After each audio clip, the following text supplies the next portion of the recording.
Wait a minute. Oh, hello. All right, welcome back to Monty's Python Show. This is video number 2 in our BattleGlots series, where we are creating Python classes as a way to learn about object-oriented programming in Python.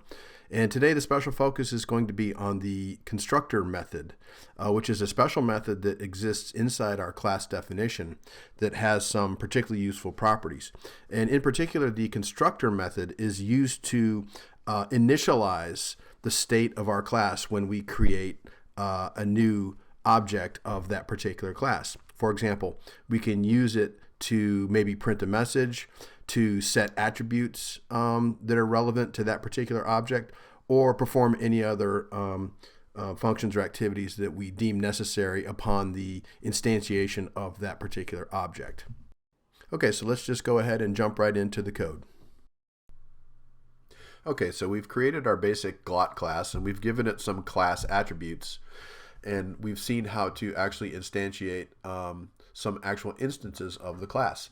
What we want to do now is we want to go on and create what are called instance attributes, and those are attributes of particular objects of our class that we create. So the way we do that, where we're going to do that, is through our constructor method. And the constructor method is a method, it's basically a function, that is going to run each time we create an instance of our class. And so since we're defining, you're effectively defining a function within a class, that's what a method is, we're going to use the def keyword, def, and then our constructor method is called _init, or dunder init. So in Python speak, dunder means double underscore. So dunder init, and then 2 more underscores, parentheses.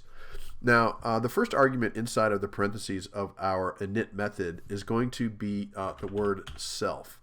And basically, that is not going to be an actual argument that you pass when you instantiate the object.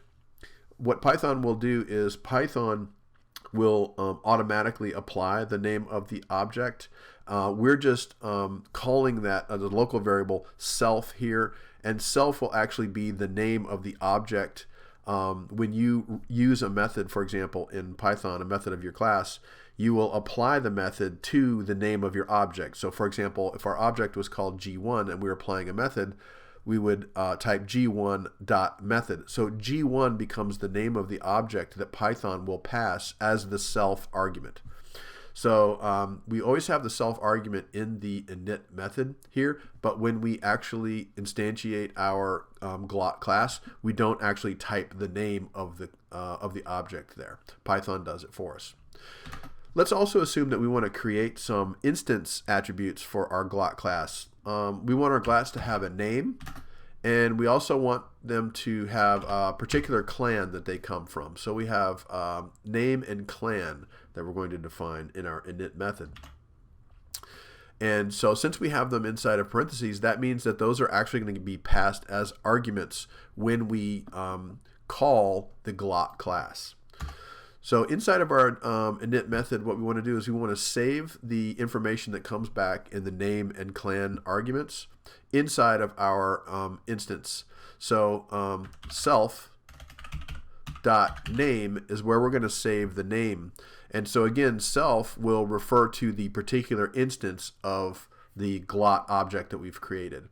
So self.name is equal to name. So whatever name gets passed in at the instantiation of the object will be saved in self.name. Our second variable is going to be self.clan equals clan. And then we're also going to give it a health attribute, which is not passed in as an argument, but we're going to set that equal to 100, self.health equal to 100. So this means that whenever we're instantiating a new object of the clan class, it will start off with a health rating of 100. So you can think of it as like spawning a new character and they're at 100 health initially. Now we're going to create some methods later that will affect the health of a glot. Like when a glot goes into battle, their health score can go down. But when they are initially created or spawned, their health is 100. So all this code that is indented underneath this def our init method.